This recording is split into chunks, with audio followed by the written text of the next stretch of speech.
Él pensaba que iba a suplicar. Pero simplemente me fui. Me encontraba en medio de la habitación y mi esposo Juan me miraba con desprecio.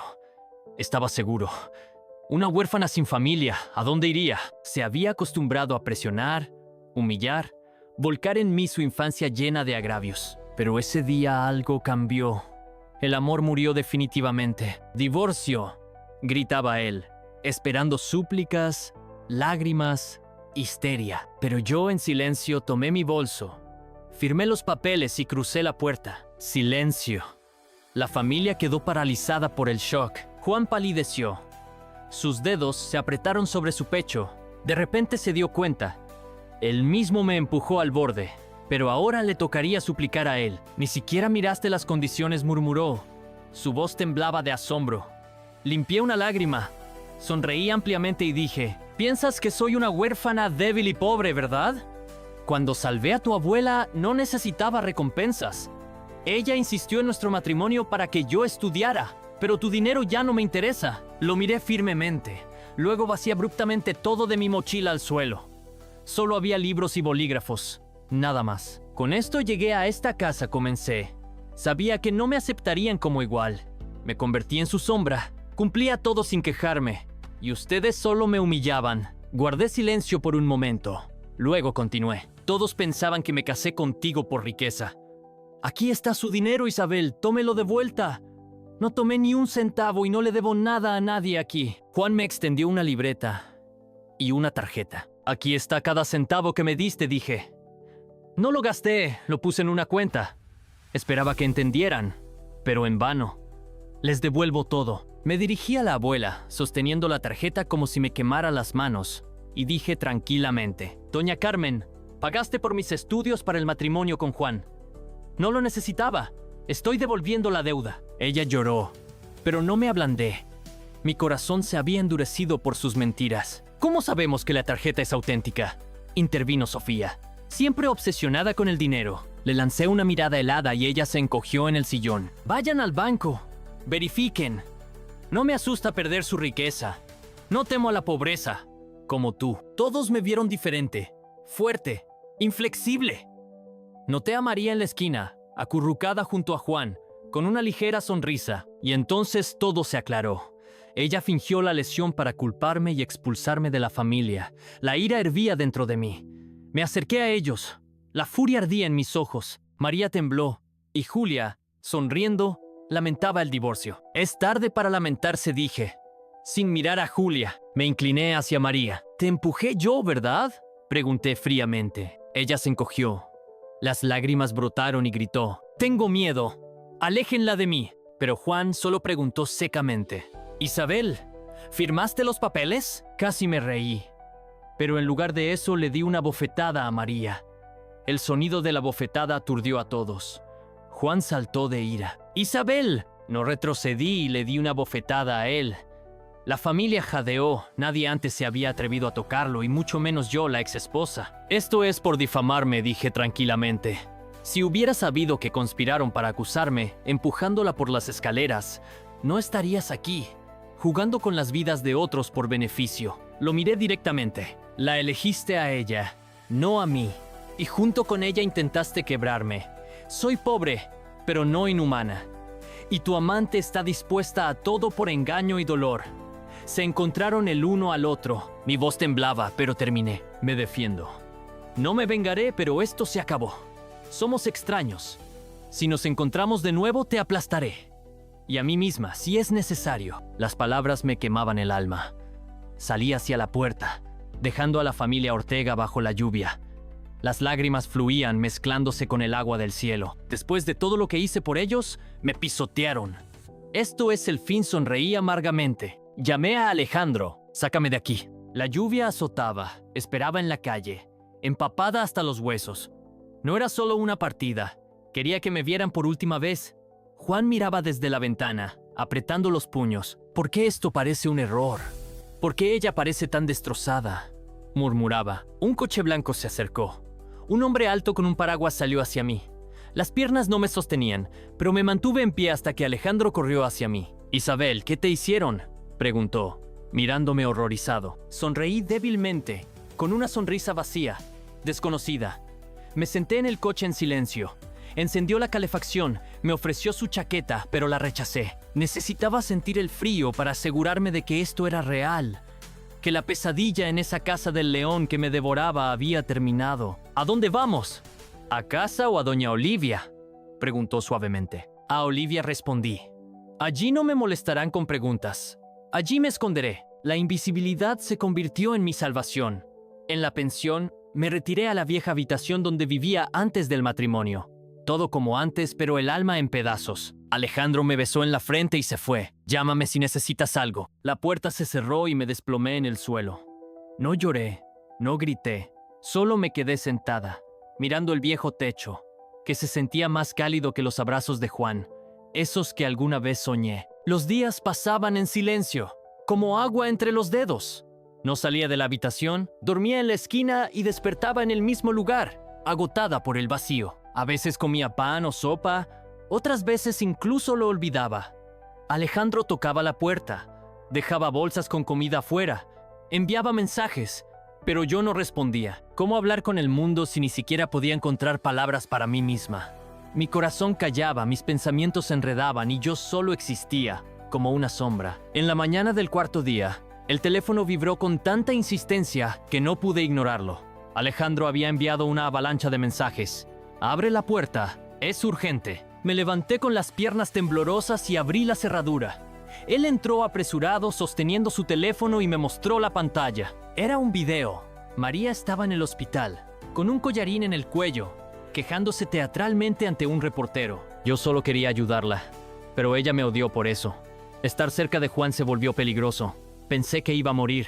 Solo pido justicia, decía, forzando lágrimas. Sentí náuseas. Era demasiado. María, quien había planeado todo, ahora estaba montando un espectáculo. Peor aún, la gente le creía. Los comentarios en el video, las publicaciones en redes la llamaban víctima. Y a mí, la villana que había perdido el control. Alejandro apretó los puños, mirándome fijamente. Te están pintando como una loca, Isabel. Como si aquella bofetada fuera solo el comienzo de tu violencia. Juan guarda silencio y parece que no piensa defenderte. Me senté en la cama. El corazón me latía con fuerza, como si el suelo volviera a desaparecer bajo mis pies. Me estaban pisoteando públicamente y ellos estaban ganando. No se detendrán, Alejandro, susurré. Primero me destruyeron en casa, ahora quieren hacer de mí un monstruo ante todos. Juan sabe la verdad, lo vio todo, pero calla como el cobarde que es. Alejandro esperaba que tomara una decisión, pero yo permanecí en silencio. Aún no tenía un plan. Ese día me arreglé y fui a la universidad.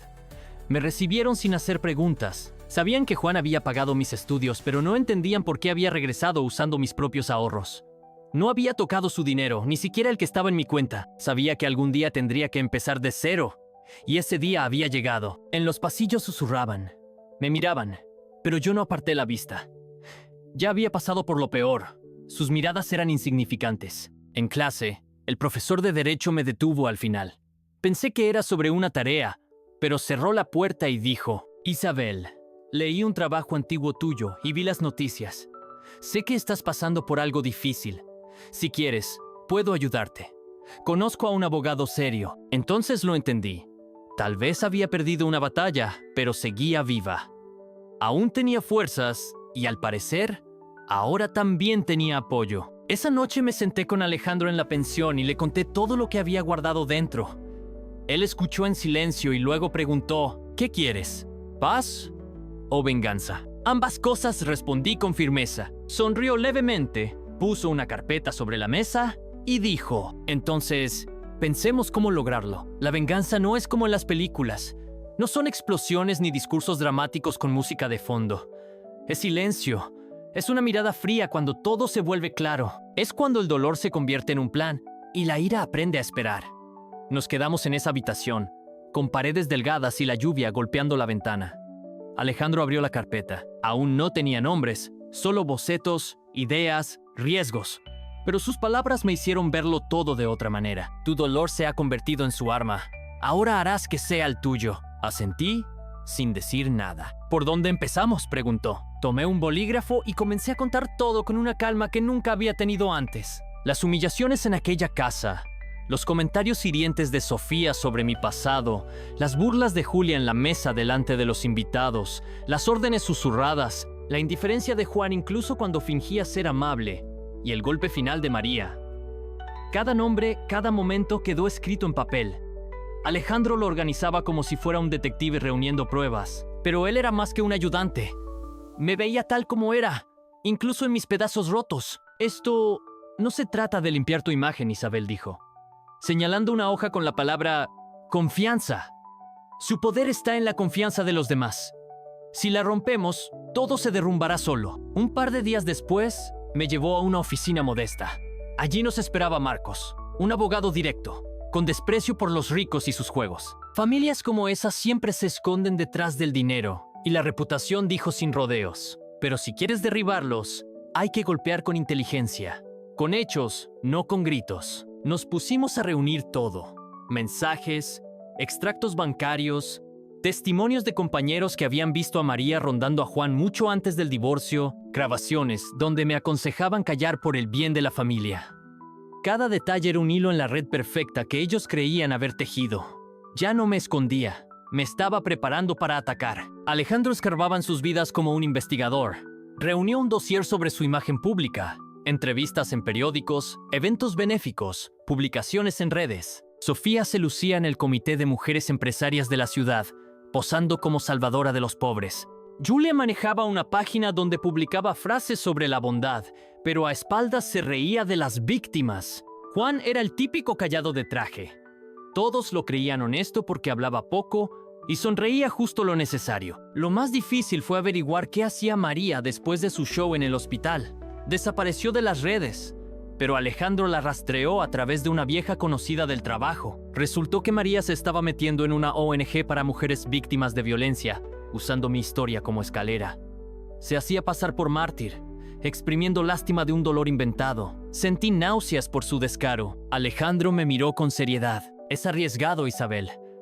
Está involucrando a gente que le cree, y te convertirás en su enemiga sin siquiera abrir la boca. No tengo miedo, respondí con firmeza. Entonces Marcos soltó la frase que lo decidió todo. Si quieres ser santa, probemos que miente.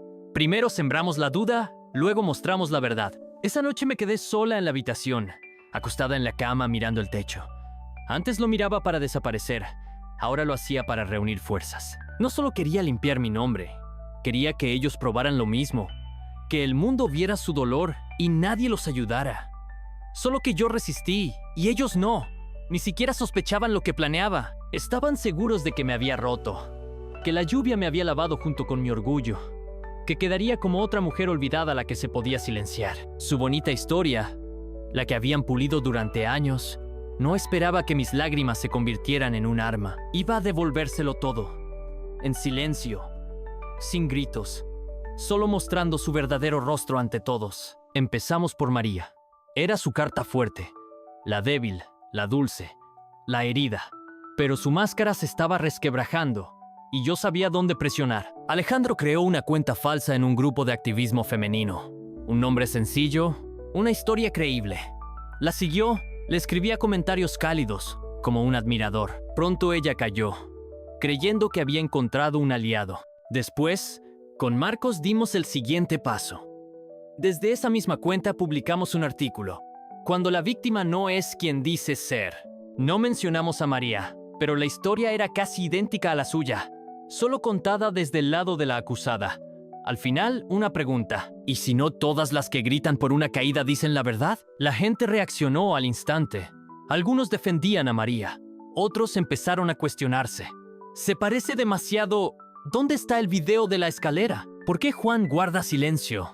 Escribían en los comentarios. María se escondió 2 días y luego reapareció con una publicación llena de lágrimas, fotos antiguas del hospital, palabras sobre el dolor y la calumnia. Alejandro respondió con un golpe maestro. Publicó una foto, María bailando y riendo en una fiesta el mismo día que supuestamente estaba destrozada en el hospital. La imagen la dio una amiga suya sin saber el trasfondo. Las redes explotaron. La gente empezó a darle la espalda a quienes la habían apoyado. Juan seguía en silencio, y eso ya no parecía prudencia, sino cobardía. Yo no dije ni una palabra. La duda ya había echado raíces, pero no era suficiente. fuimos tras Sofía, la protectora de mujeres. Le encantaba hablar de ayudar a los jóvenes, pero en su empresa tenía becarios sin sueldo. Les hacía pagar su uniforme y los exprimía hasta el cansancio. Alejandro encontró quejas, Marcos recopiló documentos y testimonios de ex empleados. Lo filtramos a un blog sobre derechos laborales sin relacionarlo conmigo. A la mañana siguiente, Sofía perdió un contrato millonario. Sus socios huyeron del escándalo. Julia fue un objetivo fácil. Un primo de Alejandro grabó sus charlas en una fiesta. Se reía diciendo que yo me creía princesa, pero en su casa solo era una sirvienta. La grabación se viralizó. Julia intentó cerrar sus cuentas, pero fue tarde.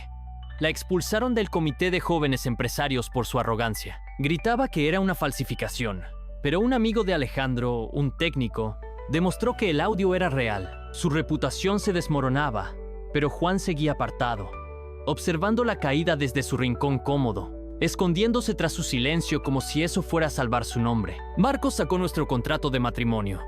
Había una cláusula. Si él me engañaba, quedaba sin derecho a compensación tras el divorcio. Alejandro rastreó llamadas y mensajes. Juan y María se acercaban semanas antes de mi salida, incluso el día de su caída. Marcos lo citó a una reunión, llamándolo reconciliación. Juan llegó tranquilo, con su traje caro, creyendo que hablaríamos de dinero, pero cuando vio las pruebas grabaciones, mensajes, palideció. Esto arruinará mi reputación, balbuceó, casi suplicante. Me expusiste como una loca. Me dejaste bajo la lluvia, le dije con frialdad. Ahora sabrás cómo se siente. Sacó un fajo de billetes y me lo ofreció para callarme. Aparté su mano. No necesito tus migajas, Juan. Que todos sepan quién eres. Me levanté, lo miré a los ojos sin miedo, sin culpa y me fui. Ya no me defendía. Atacaba. María desapareció de las redes, como una sombra que se disolvió en la noche.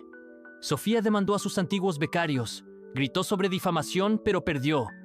El tribunal no creyó en sus lágrimas. Julia abandonó sus estudios, se encerró en casa y empezó a vender ropa vieja en Instagram, como si eso pudiera devolverle su reputación. ¿Y Juan? Su nombre apareció en los periódicos, pero no como un héroe, sino como alguien que se perdió a sí mismo. Yo, en cambio, volví a la vida. La universidad me recibió con los brazos abiertos. Conseguí una pasantía en un bufete de abogados donde vieron en mis cicatrices no una vergüenza, sino una fortaleza. Alejandro estuvo a mi lado como una roca, y cada vez que la ira llamaba a mi corazón recordaba su certeza de que yo terminaría arrastrándome. Pero ahora, ¿quién se arrastra? Yo no. Siempre decían que yo, huérfana, debía agradecer el haber estado cerca de Juan. Era su canción favorita, No eres nadie, y te dimos una oportunidad. La cantaban de distintas formas, a veces con dureza, a veces con dulzura, recordándome de dónde venía, como si mi pasado definiera quién debía ser. Sofía disfrutaba lanzando indirectas en la cena, Julia susurraba a los invitados, y Juan guardaba silencio, como si eso lo hiciera superior. Pero ahora, mientras sus máscaras caían una tras otra, veía cuán equivocados estaban. No tenía padres, pero eso no significaba que fuera débil. La soledad me endureció. El dolor despertó en mí un hambre, no de venganza, sino de levantarme y seguir adelante. Pasaron meses, y mi vida floreció de nuevo. Obtuve una beca en la universidad, no por lástima, sino por mi esfuerzo y mi inteligencia. Mi nombre empezó a sonar entre los profesores. Incluso un ensayo mío llegó a un libro de ética jurídica. Junto con Alejandro, pusimos en marcha un pequeño proyecto. Una asesoría para mujeres que, como yo, fueron silenciadas, quebradas y pisoteadas por quienes ostentan el poder. Conocía su miedo, su dolor. Sabía lo que era estar bajo ataque sin ver una salida. Pero yo resistí, y ahora extendía la mano para ayudar a otras a hacer lo mismo. Un día, doña Olivia, la dueña de la pensión, me llamó a la cocina. Estaba sentada a la mesa, con una taza de té en las manos y los ojos brillantes por las lágrimas. Cuando llegaste aquí, Isabel, eras como un pajarillo con un ala rota, dijo en voz baja. Y ahora mira, eres una tormenta que hace temblar las paredes. Sonreí, por primera vez de verdad, desde el alma. Sí, me había convertido en tormenta, y ellos temían ese viento. Las últimas noticias sobre Juan me llegaron por casualidad.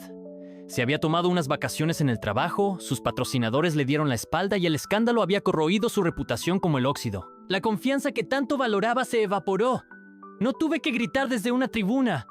La verdad, gota a gota, erosionó su pedestal. María intentó revivir su papel de víctima en otra ciudad.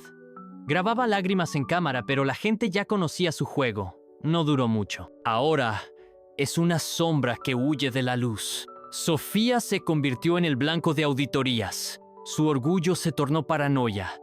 Temía cada susurro. Dicen que Julia se esconde en casa de una tía lejana, evitando el mundo después de aquella grabación donde su voz se burlaba de mí. No toqué a ninguno con mis propias manos. No levanté el puño. No rompí sus puertas. La verdad hizo todo por mí. Una mujer a la que consideraban insignificante. Una huérfana que no se dobló ni siquiera estando sola. Creían que desaparecería, que me disolvería en su desprecio. Pero me quedé.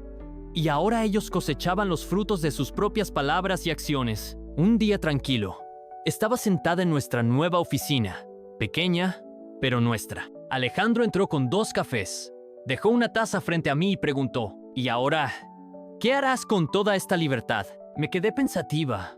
Miré por la ventana. El cielo era gris, como aquel día bajo la lluvia, pero ya no sentía frío. Vivir, dije, no me une nada a ellos. Ni rencores, ni deudas, ni heridas. Demostré quiénes eran. Toqué fondo y salí a la superficie. Creían que estaba sola, pero siempre me tuve a mí misma. Después de toda esta guerra, quedó el silencio. No un vacío, no una ausencia, sino una calma como el suspiro tras un largo grito. Los fantasmas del pasado se fueron, descansaron en sus tumbas, y yo me mantuve en pie. Por un tiempo, pensé que estaba condenada a estar sola. Después de un infierno así, ¿quién podría entenderme? Pero no se trataba de los demás, sino de mí. Esperaba el próximo golpe, incluso cuando no llegaba. Alejandro nunca presionó. No me curó con palabras, no juró apoyo eterno, no jugó a ser mi salvador. Simplemente estuvo ahí. En los días buenos cuando reía, y en los malos cuando guardaba silencio durante horas. Una vez, rompí un vaso sin querer, y las lágrimas brotaron como si fuera el fin del mundo. Él solo dijo: «Todo está bien, Isabel. Estoy aquí». Y de verdad lo estaba. Siempre. Noté el cambio una noche cualquiera. Estábamos en la oficina después de una reunión, comiendo pizza fría directo de la caja. Nos reíamos de alguna tontería. Ni siquiera recuerdo de qué. Me miró un poco más de lo habitual.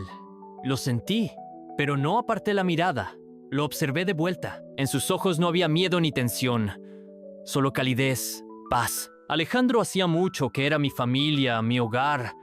Pero esto era algo más. Era seguridad sin ataduras, cercanía sin condiciones, sentimientos sin lástima. Todo creció lentamente. No como en los cuentos donde todo termina con «y vivieron felices para siempre». Compartíamos la vida poco a poco. Él empezó a recogerme después de clases. Dejó un cepillo de dientes en mi baño. Cuando me enfermé, me hizo sopa por 3 días y durmió en el sofá a mi lado. Me di cuenta de que ya era parte de mí y no quería dejarlo ir. Un día caminábamos por el centro de la ciudad, tomados de la mano. Vi una revista en un puesto. En la portada, el nombre de Juan. Una nota pequeña sobre su carrera en declive. Me detuve un instante, la miré y seguí caminando. Alejandro apretó ligeramente mi mano y dijo con su sonrisa ladeada: «Ya no es tu tiempo, ¿verdad?» Ni siquiera recuerdo esa vida, respondí. Y era cierto, no olvidé lo que me hicieron. Las cicatrices seguían ahí, pero ya no sangraban. La venganza me dio aire, pero ahora vivía por otras razones. El café caliente por la noche, las bromas tontas de Alejandro, su respiración tranquila mientras dormía. No era perfecto, no era como en las películas, pero era real. Y era mío. Por mucho tiempo creí que avanzar significaba gritar lo que me hicieron, pero la verdadera libertad llegó en silencio, cuando los dejé ir de mi mente. Si alguien me pregunta si pienso en esa familia, en la casa bajo la lluvia, diré que sí, pero con la misma ligereza con la que recuerdo un viejo sueño, porque desperté. El tiempo fluía en silencio, sin giros abruptos, como un río después de la tormenta. La vida se resumía en cosas simples: el sonido del despertador, el aroma del café matutino, el susurro de los papeles sobre la mesa. Pero a veces, sentada en esta tranquila rutina, me sorprendía preguntándome: ¿qué fue de ellos? De aquellos que alguna vez me parecieron inalcanzables, casi dueños de mi destino. El mundo no los perdonó. Y lo más irónico es que ni siquiera tuve que mover un dedo. El tiempo se encargó solo de sus máscaras. María se aferró a su imagen durante mucho tiempo. Se mudó a otra ciudad, grababa videos en redes sociales, lágrimas, historias de un dolor que nunca conoció. Intentó convertirse en una estrella, inspirando a otros a luchar. Pero su mentira la perseguía como una sombra sucia. La gente notó las incoherencias. Las empresas le dieron la espalda. Los seguidores desaparecieron. Lo último que supe fue que vivía con una tía solitaria. Evitaba las cámaras y los espejos. El papel de víctima se convirtió en una carga demasiado pesada. Ni siquiera podía fingir más. Sofía, la orgullosa mujer de negocios, apareció en los titulares, pero no en los que soñaba. Los escándalos con sus becarios sin salario, bajo condiciones duras, salieron a la luz. Las demandas llovían como hojas de otoño. El Comité de Mujeres Empresarias perdió patrocinadores. Su nombre, que antes representaba poder, se volvió un chiste entre los abogados. Ahora tiene una pequeña tienda en línea. Se esconde de los focos. El orgullo se convirtió en miedo, se estremece con cada llamada, esperando nuevas acusaciones. Julia simplemente desapareció. Después de aquella grabación en la que se burlaba de mí, su mundo se derrumbó. Las marcas la rechazaron. Sus intentos de dar cursos sobre autoestima se ahogaron en burlas en redes sociales. Dicen que se fue a vivir con una pariente lejana, atrapada en su ansiedad. Me da lástima no por rencor, sino porque jugó tanto tiempo a ser superior, que sin la ovación de los demás, no supo quién era. Su risa se convirtió en silencio, y no pudo soportarlo. Juan resistió más que todos. Dejó la empresa por razones personales, pero todos sabían que era una huida. Su imagen de hombre tranquilo y honesto se desmoronó en polvo. Nadie creyó en alguien que guardó silencio mientras su familia me destruía. Intentó empezar de nuevo, pero su nombre lo arrastraba como una piedra atada al cuello. 2 matrimonios, ambos cortos no por infidelidad, sino por el vacío que llevaba dentro. Los jóvenes lo cancelaron, los mayores lo evitaban. Ahora está solo, en su pequeño mundo de arrepentimientos. Y yo vivía, crecía, amaba. Alejandro se convirtió en mi base, no un muro donde esconderse, sino un apoyo que sostiene sin aplastar. Nunca volví a esa casa. No miré atrás con nostalgia, solo con la distancia fría de quien ya no pertenece ahí. En la universidad me respetaban. Ayudaba a mujeres que habían sido rotas como yo. El pasado no desapareció, pero ya no se aferraba a mis pies. Ya no me arrastraba hacia atrás. Mi nombre Isabel, que ellos quisieron ensuciar, ahora brillaba por sí mismo. Si pudiera volver a aquella versión de mí mojada, con los papeles del divorcio en la mano, la abrazaría y le diría: no perdiste nada, te liberaste, y el tiempo lo demostró. Pensé en cómo terminar esta historia, en qué diría si los viera de nuevo, pero entendí que las palabras más fuertes no son las que hieren, sino las que dejan ir. No soy una heroína de cuentos, no soy un ideal, no soy alguien que atravesó este camino sin caídas. Caí hondo, con dolor. Me humillaron, me rechazaron, me lanzaron al fango personas a las que respetaba. Y cuando parecía que no había fondo, caí más profundo. Pero sobreviví no porque alguien me rescatara, sino porque yo decidí no rendirme. Me usaron, jugaron conmigo y luego me desecharon como algo sin valor. Esa familia que me vio como una insignificancia terminó envenenándose a sí misma. Lo que más dolió no fue su traición, ni sus mentiras, sino que yo misma me apagué para tratar de encajar. Callé, intenté ser mejor. Creí que si me volvía perfecta, me aceptarían, pero no se gana encogiéndose para caber en el mundo de otros. Se gana cuando entiendes que no necesitas su aprobación, solo la tuya. No toda herida exige venganza, pero toda herida enseña algo. No me hice fuerte por el dolor, sino porque encontré mi propio valor. Hoy no necesito que me miren, yo me veo a mí misma. Si estás leyendo esto y alguna vez te sentiste invisible, recuerda: no eres lo que te hicieron, sino lo que hagas después. Mis cicatrices son un mapa, la prueba de que estuve en el fuego y salí con la cabeza en alto. No espero que Juan se arrodille, que Julia diga algo amable, que Sofía admita su culpa. Solo necesitaba encontrarme a mí misma. Y lo hice con errores, con dolor, pero con la fuerza para empezar de nuevo. Esta historia termina aquí, pero mi vida sigue con amor, con libertad, con verdad y con la certeza de que nunca más guardaré silencio. A veces me sentaba sola, mirando por la ventana del hostal, y recordaba aquella lluvia, El agua resbalaba por el vidrio, como las lágrimas que derramé entonces. Pero ahora solo era un sonido, un recuerdo, no un cuchillo en el pecho. Alejandro entraba, se sentaba a mi lado, callaba si yo callaba o bromeaba si yo sonreía. No preguntaba en qué pensaba, sabía que lo diría cuando quisiera. Un día me trajo flores simples, de un parterre cerca de la oficina. No es un regalo, dijo con una sonrisa. Solo pensé que te gustarían. Las tomé, respiré su aroma y algo dentro de mí se descongeló. No de golpe, no con estruendo, pero sentí el calor. No por las flores, sino porque él estaba ahí sin grandes discursos, sin promesas, solo estando. Construimos nuestra vida juntos, paso a paso. Hubo días en los que me enojé con él, conmigo, con el mundo. Él no discutía, no se iba, solo esperaba a que me calmara. Hubo días en los que reía hasta llorar, y él reía conmigo, aunque la broma fuera tonta. No llamábamos a esto amor en voz alta, no hacía falta. Estaba en cómo me hacía té cuando estaba cansada, en cómo yo le dejaba una nota si me iba antes. Una noche quedó grabada en mi memoria. Estábamos en la azotea del hostal, mirando las estrellas. Le conté cómo, en aquella casa, soñé con huir, pero temía que nadie me esperara. Él tomó mi mano y dijo, ahora te esperan. Yo te espero. Y le creí. No porque lo dijera, sino porque lo demostraba cada día, con cada mirada. Sus destinos ya no me afectaban. María, Sofía, Julia, Juan, eran solo nombres ajenos, como titulares de periódicos viejos. No me alegraba de su caída, no me enfadaba, solo miraba hacia adelante. Mi vida estaba en mi trabajo, en la gente a la que ayudaba, en las noches tranquilas con Alejandro, porque ahora sabía, no estaba sola, me tenía a mí y lo tenía a él. ¿Alguna vez sentiste que el pasado intentaba retenerte, pero lograste liberarte? Cuéntamelo en los comentarios. Si esta historia te inspiró, déjame un like, suscríbete y comparte para que más personas encuentren su fuerza. Nos vemos en el próximo video.